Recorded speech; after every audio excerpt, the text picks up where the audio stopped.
Hello, bienvenue, and welcome into the second episode of Comics Show and Tell with Nat Gertler. That's me, with Nat Gertler, and I'm a bit of a comics gadfly. Jack of most trades, master of none. I write, I publish, I investigate, and apparently I do videos. Which is what brings me here today, obviously, but more specifically, I'm here to talk about the earliest findable black superhero. I bet you noticed that waffle word, findable. It's always possible that someone will find something that all of us missed, but I really want to head to this time because of The Bronze Bomber. The Bronze Bomber was a comic strip that a guy named Bill Andrews did for the black weekly paper, the Los Angeles Tribune. And it's believed by folks who have been researching it, not me, I've not really looked at it myself, that it began as a superhero strip in early 1943, which would make it the earliest black superhero strip, but there's a problem. The folks I've talked to say that they've been unable to find copies of it. The only strip they saw was really half of one strip, and that half doesn't show any superheroing in it at all.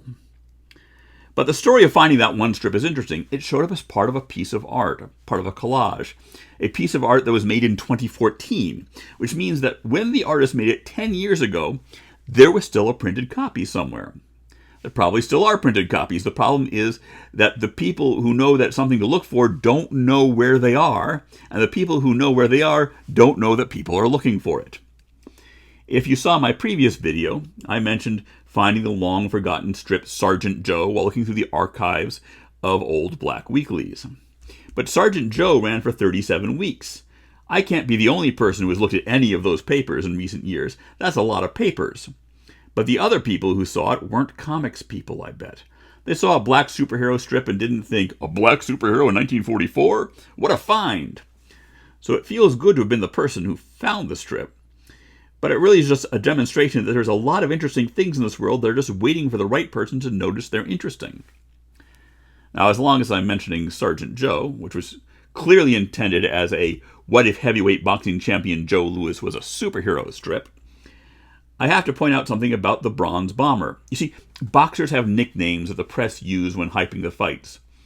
Larry Holmes was the Easton Assassin. Evander Holyfield was the Real Deal. Joe Louis's nickname? The Brown Bomber. So the Bronze Bomber is almost certainly meant to be a play on that. Joe Louis seems to have been the inspiration for 2 of the first 3 black superheroes. What a track record. And things get a little weirder than that. What set me down the road of looking through the Black Weekly papers was because I was reprinting the Negro Motorist Green Book volumes, which a cartoonist named Melvin Tapley did both some illustrations and some of the publishing work on. But I wasn't originally looking for his strip Breezy, even though that was the one that I ended up reprinting. No, I was looking for strips he made for ads for a bakery, a bread company specifically, for Brown Bomber Bread, a product named, well, we'll politely say, in tribute to, rather than trying without a license to exploit the name of, Joe Louis. But then the name became popular and found itself attached to a horse, a football team, a baseball team, a basketball team, and even a wartime funding drive. But anyway, what I'm saying is that if you're talking about early black superheroes, and particularly if you're talking about my work with early black superheroes, there's no getting away from the Brown Bomber. But I think that will be the last time I mention him in this particular video. For this new hero we're going to talk about, we're going to have to go to the pages of the Pittsburgh Courier, which, despite its name, was actually a nationally distributed black weekly. In fact, for a while they had local editions of the paper in other cities with some local content, but still keeping the Pittsburgh title. Because it was a national paper, it made sense for them to have all their own exclusive comics, so local papers weren't competing with them by having some of the same features. And the superhero I'm going to tell you about shows up in something that, unlike Sergeant Joe, didn't start out as a superhero strip. Society Sue and Family launched on May 29, 1937 as a gag-a-day, well, a gag-a-week, I suppose, strip. It was about Sue, whose dad had just won the Irish sweepstakes. In today's terms, he was a big lottery winner.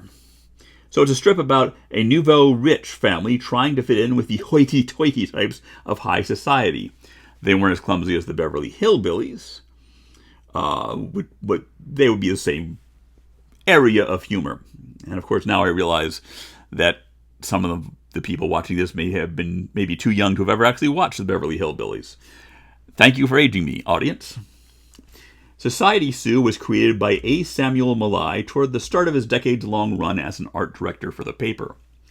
About a year later, the paper had a strange switch, as Malai was replaced on Sue by Bobby Thomas, and what had been Thomas's strip was taken over by Malai. It's kind of like if G.B. Trudeau was suddenly doing Phoebe and her Unicorn while Dana Simpson took over Doonesbury.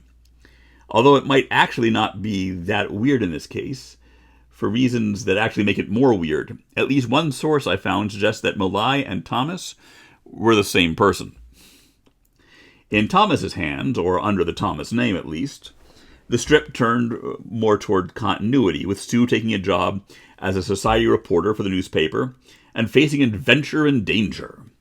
By the time the Malai credit returned to the strip in February 1942, Society Sue was working with District Attorney Bill Terry to solve crimes, and the paper was running a series of contests with cash prizes for folks who could solve the crime as well as Bill Terry, who, like Charlie Brown, is always referred to by his full name, and Terry's partner Sue. The murder mysteries came to an end in 1942 with a series of strips taken up with telling the audience they were waiting for the contest entries, then text explaining the solution, full strips announcing each of the last creator's 3 winners. You add that all up, and this was a weekly. There was almost 2 months without any story being told. Once Bill Terry and Sue came back, they joined America's war effort, as was common for fictional characters in the day. Bill became Captain Bill Terry of the United States Intelligence Division, while Sue joined the newly formed Women's Army Auxiliary Corps. They were soon working together because Captain Terry needed an undercover partner to investigate an apparent ongoing sabotage at a TNT factory. Our protagonist didn't know what the reader does. The sabotage effort is being overseen by a sinister Nazi named Deathclaw. Herr Deathclaw has an agent plant a small but powerful explosive intended to damage the factory. When it goes off, it blows Sue and Bill Terry to... No, not to smithereens. That would make too much sense. It would be a tragic end of a strip, but it would make sense. Instead, for reasons that are never fully explained, it sends them rising through space to the land of Halat. This land is situated in Earth's stratosphere. There, Bill Terry finds he has super strength, the ability to leap great distance, and that bullets just bounce off of him. The powers of an early Superman. But he is not the superhero we are looking for. I once saw someone, it might have been the mighty Kurt Busiek, suggest that there are 3 defining characteristics that separate a superhero from a hero. A superhero name, a superhero costume, and superpowers. Thing is, you only need 2 of those. Batman has the name and the costume, but no powers. Only finely honed abilities. If everyone called Superman just Clark Kent, but he still had the costume and the powers, he'd be a superhero. Bill Terry, however, only has 1 of these things, the powers, so a superhero he ain't. The mysterious land, we come to learn, has been settled due to discoveries of a black scientist during the days of slavery. He found a way to send people to this land using a mixture of carrots, potatoes, roots, herbs, etc. He had sent a couple of slaves who were about to be sold separately down the river, and they were the Adam and Eve of this land. Their world was not a paradise, but more in the nature of an Edgar Rice Burroughs planet, with people with mesmerizing abilities and races of deformed evil folks. Bill and Terry find their way to the land's emir, who may be the scientist who originally populated the place, or maybe not. It's been left vague. For the past century, he's been watching the slow but sure progress of black folks on Earth. And 20 years ago, he decided that the black people needed a leader, a man of physical, mental, and moral superiority.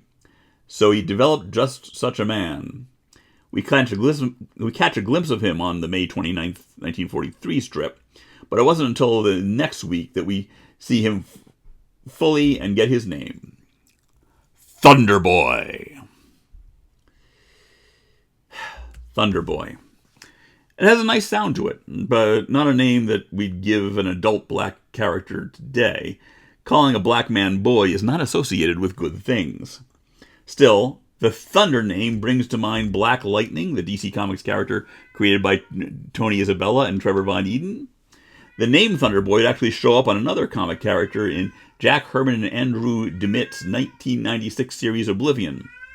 And there was almost another one. In 1987, Larry Houston, a black creator who has done some work in comics, but is more known for his animation work, particularly as a director and producer on the 1990s X-Men TV show, filed a comic book trademark for not just Thunderboy, but Thundergirl and Thunderman as well. The comic never happened.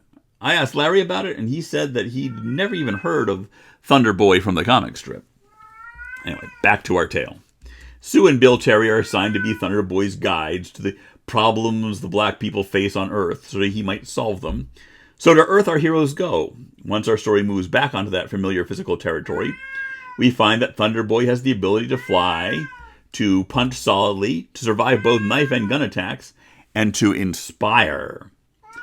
Also, the power to get people worried about the weather, as his appearing at a location is accompanied by thunderclaps. Kaboom, karoom, boom, boom.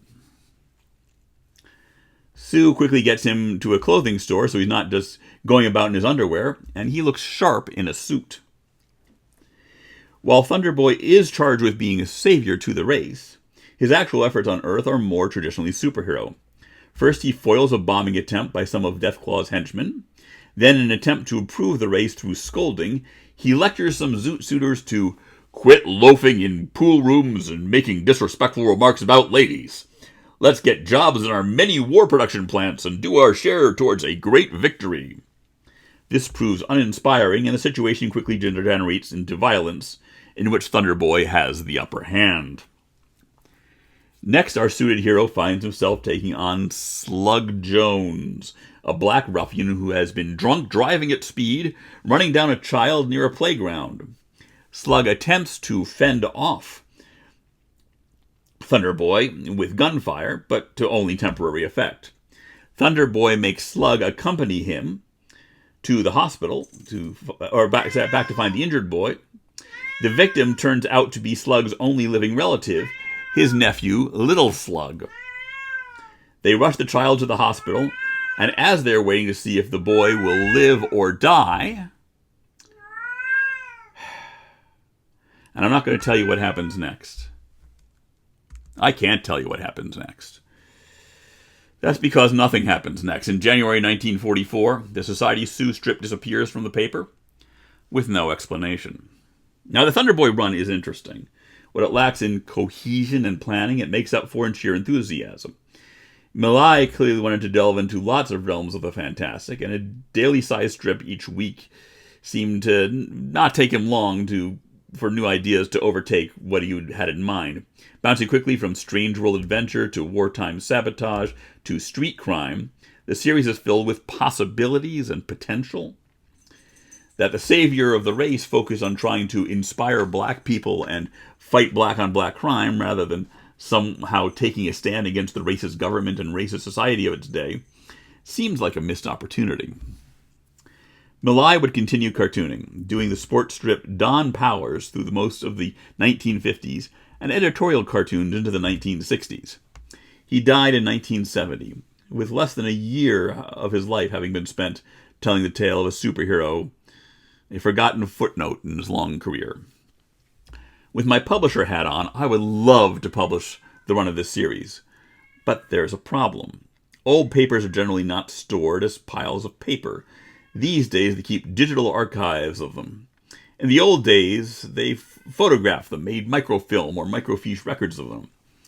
That's really good when you want to read the text of old articles, and simple line art survives fairly well.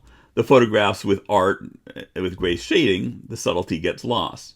This is particularly a problem with images of black faces, which you may have seen frequently in the examples I've been showing.